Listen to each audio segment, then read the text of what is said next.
तो आइए आज की क्लास में हम लोग पढ़ते हैं ऑब्जेक्टिव क्वेश्चन 12th क्लास के हिंदी का चैप्टर 8 है सिपाही की माँ। इससे संबंधित जितने भी महत्वपूर्ण वस्तुनिष्ठ प्रश्न ऑब्जेक्टिव क्वेश्चन आंसर है आज की क्लास में कराया जाएगा। करीब से 30 से 32 ऑब्जेक्टिव क्वेश्चन है। तो चलिए एक एक क्वेश्चन को हम लोग समझते हैं।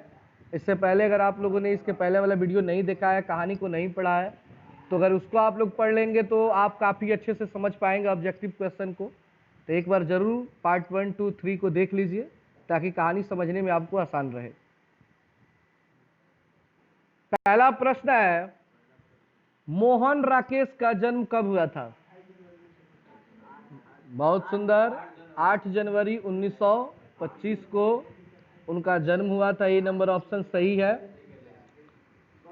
इसका दूसरा प्रश्न है, किस पाठ में यह उद्धरण आया है? मतलब एक लाइन है, आपको बताना ये किस पाठ का लाइन है। फौजी वहां लड़ने के लिए हैं, वे भाग नहीं सकते, जो फौज छोड़कर भागता है उसे गोली मार दी जाती है। ये किस पाठ की लाइन है? सिपाही की माँ। ऐसे ही भी क्वेश्चन आते हैं, कौनों पाठ से कोई लाइन दे देगा या कह देगा बताइए किस पाठ का लाइन है। अर्थात अगर आपने किताब नहीं पढ़ा है लाइन से तो नहीं बना पाइएगा। तो यहाँ पे आप सिपाही के मैं आसान लग रहा है अभी पढ़े हुए हैं, लेकिन इसी तरह कोई भी पार्ट से उठा के दे दे तो आपको लाइन भी याद रखना है, एक ही लाइन। अगला प्रश्न है तीसरा, सिपाही की मां एकांकी के लड़ाई कहां हो रही है? मतलब इस पार्ट में लड़ाई किस जगह की दिखाई जा रही है? बर्मा की। किसकी? बर्मा की। बहुत सुंदर, ऑप्शन नंबर बी। तीसरा प्रश्न है, निम्नलिखित में बिस्नी की पड़ोसिन कौन है? बिस्नी की पड़ोसन कौन है जी? तो कहानी में हमने क्या पढ़ा था कि एक 1.5 उम्र की महिला है जिसका नाम क्या है? कुंती। तो बिस्नी की पड़ोसन कुंती है।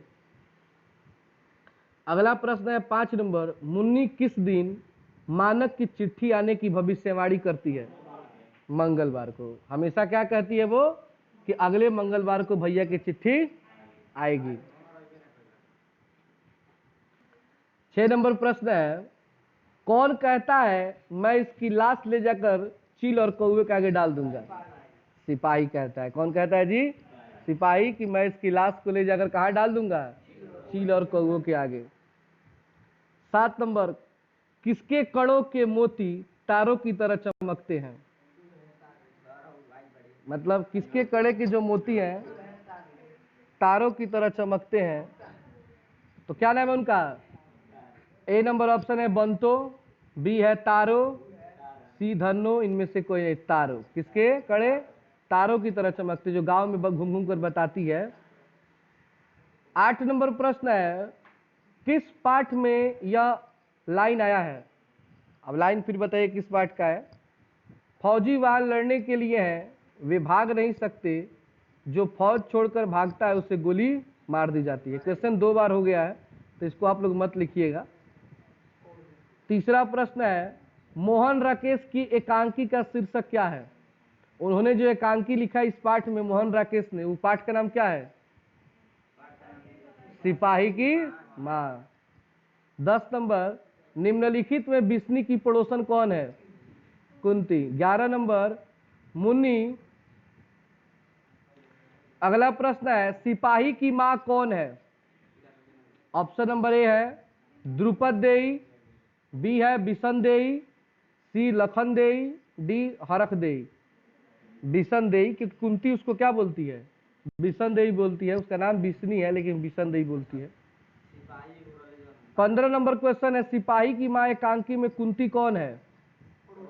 पड़ोसन है। रवेश क्या होता है? रवेश का अर्थ क्या होता है? तो रवेश का अर्थ होता है मोटे सूत की बुनी चादर। मोटे सूत की बुनी चादर। अगला प्रश्न है, मुन्नी की उम्र कितनी हो गई है? 14 वर्ष। 19 नंबर प्रश्न है, सिपाही की मां किस एकांकी संग्रह से लिया गया है? अंडे के छिलके एवं अन्य एकांकी से। 20 नंबर प्रश्न है, मुन्नी और मानक की मां का नाम क्या है? बिस्नी। क्या नाम है? 21 नंबर यानी आगे क्वेश्चन है, सिपाही की माँ एकांकी के लेखक कौन है, या सिपाही की माँ के रचनाकार कौन है? मोहन राकेश। विष्णु किस एकांकी की पात्रा है, मतलब किस कहानी में विष्णु का नाम है? तो सिपाही की माँ। किसकी माँ पागल हो गई है? मानक किस युद्ध में सिपाही के रूप में लड़ने बर्मा गया है? कौन सा युद्ध है वो? द्वितीय विश्व युद्ध। द्वितीय, जो 1939 से 1945 तक 6 साल तक चला था।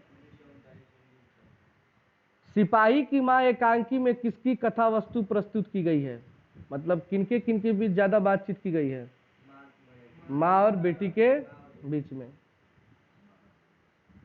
मोहन राकेश किस पत्रिका के संपादक हैं? कौन सी पत्रिका इन्होंने लिखी थी?